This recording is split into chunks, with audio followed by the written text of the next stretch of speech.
बिस्मिल्लाहिर्रहमानिर्रहीम, अस्सलाम वालेकुम, वेलकम टू द बीनर सलीम शो। छोटी छोटी कुछ कहानियाँ हैं जो कि हकीकत पर मबनी है, वो मैंने आपके सामने रखनी है। एक कोर्ट मार्शल की कहानी है, वो मैं आपको सुनाने वाली हूँ। उमर अता बंदयाल साहब जो हैं, उनका जो सफ़र है एक चीफ़ जस्टिस से कटहरे में आने का, वो मैं आपके सामने रखने लगी हूँ कि किसने ये बड़ा मुतालबा कर दिया है कि जी चीफ़ जस्टिस उमर अता बंदयाल साहब को कटहरे में लाना है। इसके बारे में मैं आपको बताऊँगी। भागते हुए यूथियाज, जी हाँ, उनको पकड़ लिया गया है। वो कौन है, किधर भाग रहे थे, ये सारी बातें मैं आपको बताऊंगी। प्लस एक छोटी सी कहानी 10 साल कैद बामुशक्कत की और द फेमस लंदन प्लान, ये सब हम इस वीडियो के अंदर डिस्कस करने वाले हैं। लेकिन ये सब बातें करने से पहले मैं दो छोटी छोटी चीज़ें आपके सामने रखना चाहती हूँ। एक तो मरीम नवाज़ साहिबा की तकरीर जो कि धरने के पहले दिन उन्होंने की और उन्होंने चौके छक्के मारे। नो डाउट बड़ी अच्छी तकरीर थी। मरियम अब प्रो हो चुकी हैं तकरीरों में, मतलब तकरीरें जो हैं वो ज़बरदस्त कर लेती हैं और अच्छा आईना दिखाती हैं। मतलब उमर अता बंदयाल साहब को तो उन्होंने अच्छा खासा आईना दिखाया है और ऐसा आईना दिखाया है कि अगर वाकई उमर अता बंदयाल साहब के पास शीशा हो ना, तो वो कसम से या तो शीशा तोड़ दें या वो शीशा देखना बंद कर दें। मैं आपको सही बता रही हूँ। मतलब जितना मरियम नवाज़ ने उनको जलील किया है ना, मतलब बहुत बुरी की है मरीम नवाज़ ने उनके साथ। अगर अभी भी उनको एहसास नहीं हो रहा तो फिर तो मैं कह सकती हूँ कि बस अब क्या, फिर बंदा क्या करे। ठीक है।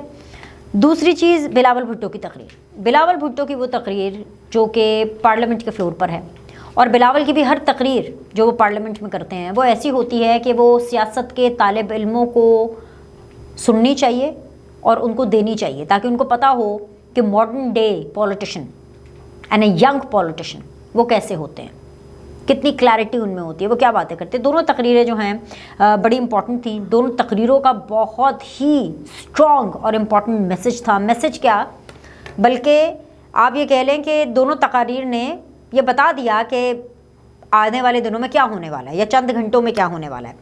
लेकिन दो चीज़ें हैं जो कि मैं डिस्कस करना चाहती थी, जो मैंने कहा कि हम शुरू में कर लेते हैं। एक तो टाइमिंग, क्योंकि यहाँ मरीम नवाज़ आई तकरीर करने, वहीं पे बिलावल का जो टाइम था, दोनों का टाइम सेम था। और क्योंकि ज़ाहिर सी बात है मुत्तहिदा हुकूमत है और ये हुकूमत ही जो है बेसिकली चीफ जस्टिस के खिलाफ एक धरना कर रही है, तो थोड़ी सी लैक ऑफ कोऑर्डिनेशन थी। अगर ये कोऑर्डिनेशन बेहतर कर लेते तो बेहतर हो जाता, क्योंकि टीवी चैनल्स भी अपसेट हो रहे थे कि किसकी तकरीर पहले दिखानी है किसकी नहीं। जैसे अब मुझे समझ नहीं आ रही थी कि मैंने मरियम की तकरीर सुननी है कि मैंने बिलावल की तकरीर सुननी है, क्योंकि दोनों की तकरीरें अपनी अपनी जगह पर बड़ी इंपॉर्टेंट है। और फिर यहाँ से मुझे याद आया कि एक ऐसा वक्त आएगा जब इलेक्शंस आएंगे तो ये वही वक्त होगा कि जब आपको मरियम और बिलावल के बीच के अंदर जो है वो चुनना पड़ेगा, नून लीग पीपल्स पार्टी, और उनमें से आपको किसका जो बयानिया है वो ज़्यादा बेहतर लग रहा है। लेकिन अभी उसमें वक्त है, लेकिन हमने थोड़ा सा टीज़र इस हवाले से देखा। तो इनको एक तो मेरे ख्याल से कोऑर्डिनेशन कर लेनी चाहिए आपस में। दूसरी चीज़ ये कि जाहिर सी बात है हुकूमत का ये पावर शो है, मतलब चाहे इसमें पार्लियामेंटेरियंस आकर धरने में बैठे या ना बैठे, लेकिन पीडीएम के अंदर तो वही जमाते हैं ना जो हुकूमत में है। सीधी सी बात है, मतलब कि चीज़ों को कॉम्प्लिकेट क्यों करें। इनको इंटरनेट वगैरह ना पूरा खोल देना चाहिए था। ये धरने के बाद कुछ इंटरनेट वगैरह की, सोशल मीडिया के ऊपर जो सिचुएशन है वो थोड़ी बेहतर हुई पहले दिन के धरने के बाद, लेकिन जो ये तकारीर हुई ये काफ़ी हद तक रिस्ट्रिक्शन में हुई। तो मेरे ख्याल से एक इंटेलिजेंट मूव होती अगर ये पूरा का पूरा इंटरनेट, यूट्यूब, ट्विटर पूरा क्लियरली चालू कर देते, बल्कि फुल स्पीड के साथ अगर चालू कर देते हैं तो इसका इम्पैक्ट और ज़्यादा होता, ज़्यादा बात फैलती, ज़्यादा बात की जाती। तो ये मेरे ख्याल से दो चीज़ें अगर ये आइंदा फ्यूचर में भी दिमाग में रख ले, क्योंकि वैसे भी पिछले 4-5 दिन इंटरनेट, यूट्यूब, ये सारा कुछ कम्प्लीटली बंद करके कुछ किया तो है नहीं। टू बी वेरी ऑनेस्ट, कुछ खास हुआ तो नहीं है, बल्कि मैं ये समझती हूँ कि लोगों का नुकसान ही हुआ है। राइडर्स का, डिलीवरी बॉयज़ का, जिनका ये रोज़ी रोटी है, जिनका काम है, I mean like even YouTube also, जैसे मैं अब आप लोगों से मिलती हूँ, बहुत से ऐसे व्लॉगर्स रहे हैं। इवन मैं खुद आपसे 3-4 दिन नहीं मिल पाई because internet was so slow. मतलब हम वीडियो बना रहे थे लेकिन अपलोड नहीं हो रही थी, फिर रास्ते बंद थे, कभी इन क्राइसिस की वजह से नहीं बना पा रहे थे। तो लोगों का काम इफेक्ट होता है, लोगों की रोज़ी रोटी इफेक्ट होती है, और ख़ास तौर पर वो लोग जिनका काम ही इस इंटरनेट के ऊपर बेस करता है। तो चलो दूसरों का ख्याल नहीं करना, अपना ही कर लें भाई। अपने आप लोग धरना दे रहे हैं, चीफ जस्टिस को आपने चलता कर रहा है, बड़ी बड़ी बातें हो रही हैं, और नो डाउट बहुत बड़ी बड़ी बातें हुई हैं। मतलब सुत्तर कर दिए उन्होंने। अब पता नहीं वो सुत्तर अगला बंदा हुआ है कि नहीं हुआ, लेकिन अगर ये इंटरनेट पूरा खोल देना तो ये बड़ा ज़बरदस्त काम हो जाएगा। अच्छा, अब इशू ये है कि जो पीटीएम है उन्होंने ये फैसला कर लिया है कि जिस तरह इमरान खान साहब ने ये फ़ौज की इज्जत का बुत तोड़ा था ना, यू नो, ओए एस्टैब्लिशमेंट जब शुरू हुआ तो उन्होंने तो पूरी इज्जत का बुत तोड़ दिया। क्या क्या बुत नहीं तोड़ा कि मतलब पाकिस्तान तहरीक इंसाफ के लोगों ने कोर कमांडर लाहौर के घर पे चढ़ाई कर दी हैं, जीएचक्यू पर चढ़ाई कर दी, पेशावर में, हर जगह पे फौजी तनसीबात पे। उसी तरह पीटीएम ने कहा है कि अब हमने बंदयाल के खौफ का बुत तोड़ना है, और वो बंदयाल के खौफ का बुत टूट गया है और आने वाले दिनों में मजीद टूट के चूर चूर निस्तो नाबूद हो जाना है। इसकी एक छोटी सी मिसाल मैं आपको देती हूँ। वो एक साबिक चीफ जस्टिस हुआ करते थे, साकिब निसार साहब, रिटायर हो गए। रिटायरमेंट के बाद उनकी फैमिली में, उनके बच्चों में से किसी की शादी थी। वो शादी बड़ी लैविश तरीके से की गई, और इतने लैविश तरीके से की गई कि परेशान हो गए कि पैसा कित्थों आ रहा है, मतलब है ना पैसा। लेकिन किसी ने इस बारे में बात करने की हिम्मत नहीं की थी। आज वो वक्त है, एक वो वक्त था कि जब फॉर्मर चीफ जस्टिस रिटायर होने के बाद भी हम उनकी इन चीज़ों के बारे में बात नहीं कर सकते थे। तो आज तो सिटिंग चीफ जस्टिस के बारे में बहुत बातें हो रही हैं, क्रेडिबिलिटी पर सवाल उठ रहा है। यहाँ तक बात हो रही है कि भाई चीफ जस्टिस जो हैं वो अपनी रिटायरमेंट के बाद, उमर अता बंदयाल साहब अपनी रिटायरमेंट के बाद अपनी नौकरी पक्की करना चाहते हैं, अपना फ्यूचर सिक्योर करना चाहते हैं, ताकि उनको, उनके बच्चों को आगे पीटीआई की टिकटें मिल जाए। और इसी किस्म का उनका कोई अरेंजमेंट भी हुआ है इमरान खान साहब के साथ। और ये बातें सिर्फ हम लोग नहीं, मतलब हम सिर्फ मीडिया वाले नहीं, ये बातें सिर्फ ड्राइंग रूम्स में नहीं, बल्कि ये बातें पार्लियामान में हो रही हैं। कादिर मंदोखेल साहब चीख चीख कर ये बातें कर रहे हैं, पीपल्स पार्टी ये बातें चीख चीख कर रही है, नून लीग ये बातें चीख चीख कर रही है। मरियम नवाज धरने में, जलसे में खड़े होकर के ये बात कर रही है कि भाई शराफत से इस्तीफा दो। मरियम नवाज ने छक्के चौके मारे हैं। उन्होंने कहा कि जी शराफत से इस्तीफा दो और घर जाओ, वरना कौम तुम्हें कटहरे में लाएगी, और घर ऐसे ही नहीं चले जाना। वो कह रही है कि जितनी तनख्वाहें और मरात ली हैं वो वापस करो, अभी गिव बैक टाइम है। वो क्या कहते थे सारे लोग, नवाज शरीफ साहब को, मरियम नवाज साहिबा को, ये सारे उनके मुखालिफिन कहते थे ना, मियाँ साहब मरियम नवाज साहिबा रसीदा कड्डो। हुन मरियम नवाज ने नारा लाया है, मरियम नवाज ने ऐलान किया है, हाँ जी चलो जी तनख्वाह कड्डो, सारी मरात कड्डो। तो ये सब वापस लेने का जो है इंतजाम हो चुका है, यानी कोर्ट मार्शल टाइप। जैसे फौज में अगर किसी का कोर्ट मार्शल होता है तो ना उसके पास उसके मेडल्स, इज्जत, डेजिग्नेशन रहने दी जाती है, बल्कि उससे पूरी मरात ले ली जाती है। तो ये उमर अता बंदयाल साहब का भी कोई इसी किस्म की मंजी ठोकने का प्लान इन्होंने कर लिया है कि ठीक ठाक मंजी ठोकनी है। ये रेफरेंस तो बहुत दूर की बात है, बल्कि उनको पहले धरने में जलील करना है और फिर उसके बाद भर भर उनको जो है जलालत के इतने बड़े बड़े बैग उनको भेजने हैं। वो कैसे भेजने हैं कि जी चीफ जस्टिस ऑफ पाकिस्तान को प्रिविलेज मोशन के जरिए पार्लियामेंट के सामने पेश होंगे। रेफरेंस तो होएगा ही होएगा, चीफ जस्टिस हाजिर हो पार्लियामेंट में, ये भी करना है। और ये करने का मकसद ये है कि उनको उनकी जगह दिखानी है, तजलील, औकात दिखाने वाली बात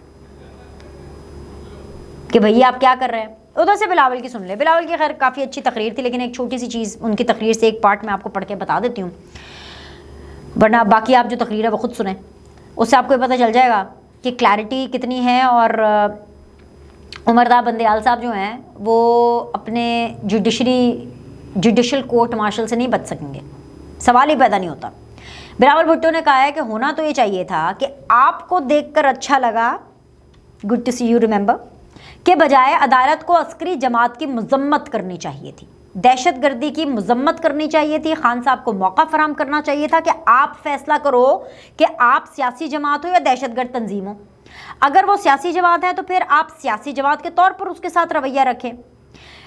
बिलावल ने कहा कि अगर इमरान खान इनकार करे और पुरतशद्दुद वाक़यात की मजम्मत ना करे, माफ़ी ना मांगे, तो फिर इसका मतलब है कि पीटीआई सियासी जमात नहीं है और अब ये एक अस्करी जमात बन गई है। इस सारी सूरत हाल में ईवान को, पीटीआई को एक अस्करी तंजीम के तौर पर देखना होगा, जबकि सुप्रीम कोर्ट को भी इस तरह पीटीआई से रवैया रखना होगा, विच मीन्स के कल अदम, पीटीआई कल अदम। बिलावल ये कह रहे हैं।